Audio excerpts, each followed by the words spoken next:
बच्चों, हमने इससे पिछली वाली वीडियो में हजारी प्रसाद द्विवेदी जी का जीवन परिचय पढ़ा था, थर्ड लेसन का। आज हम उस पाठ का नाम है गुरु नानक देव। उस पाठ का सारांश पढ़ेंगे। इसे ध्यान से सुनेंगे।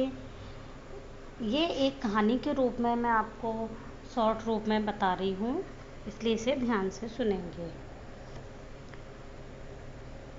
तो गुरु नानक देव का जन्म आज से लगभग 500 वर्ष पहले हुआ था। उस समय हमारा देश विभिन्न कुसंस्कारों, जातिगत भेदों, संप्रदायों, संकीर्णताओं में उलझा हुआ था। देश में नए धर्म के लोगों के आने के कारण विभिन्न समस्याएं उठ गई थी। ऐसे समय में ही इस महापुरुष का जन्म हुआ, जिन्होंने अपनी पावन ज्योति से लोगों में नव चेतना का संचार किया। कार्तिक पूर्णिमा भारत वर्ष की एक पावन तिथि है। इस दिन पूरे भारतवर्ष में कोई न कोई उत्सव, धार्मिक व्रत, अनुष्ठान व मेलों का आयोजन होता है। 16 कलाओं से पूर्ण चंद्रमा की इसी पावन तिथि को गुरु नानक देव का जन्मोत्सव मनाया जाता है।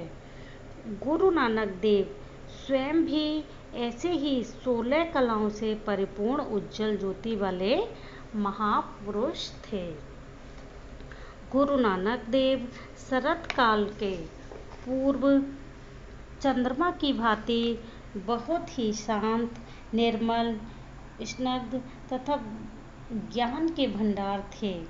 यही एकमात्र ऐसे संत थे जिन्होंने बहुत शांत ढंग से लोगों के विचारों में आश्चर्यजनक परिवर्तन ला दिया।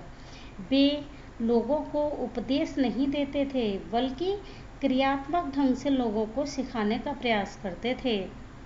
गुरु नानक देव बिना किसी का दिल दुखाए, बिना किसी को चोट पहुंचाए, बिना दूसरों पर कटाक्ष किए दूसरों के बुरे संस्कारों को नष्ट कर देते थे।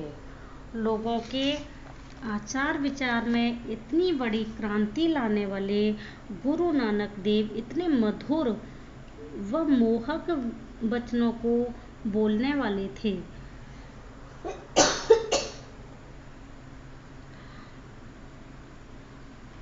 मध्यकाल के संतों के बीच में वे अकेले ही तारामंडल के मध्य जगमगाते हुए शरद पूर्णिमा के चंद्रमा के समान सुशोभित होते थे।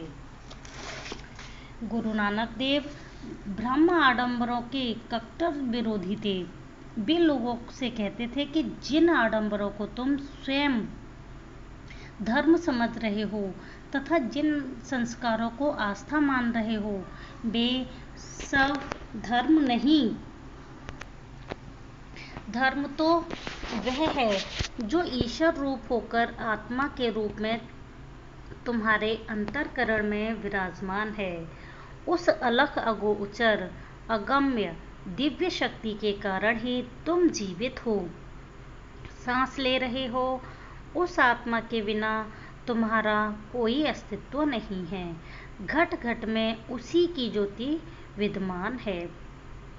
पृथ्वी, आकाश, सब जगह उसी का अस्तित्व व्याप्त है। गुरु नानक देव सब प्रकार से लोकोत्तर थे। वे प्रेम व मैत्री द्वारा उपचार करते थे। उन्होंने लोगों को प्रेम का संदेश दिया। दूसरों के साथ सहानुभूति व परिचित चिंता करना ही उनका शास्त्र था। वह लोगों के कुसंस्कारों को अपनी प्रेम पूर्ण अमृतवाणी से वेदने के समर्थ थे। वे कहते थे कि तुम झूठे मोह में पड़कर जिस अहंकार में लिप्त हो, उससे तुम्हें मुक्ति मिलने वाली नहीं है। गुरु नानक देव ने ईश्वर के किसी भी साकार रूप की उपासना नहीं की।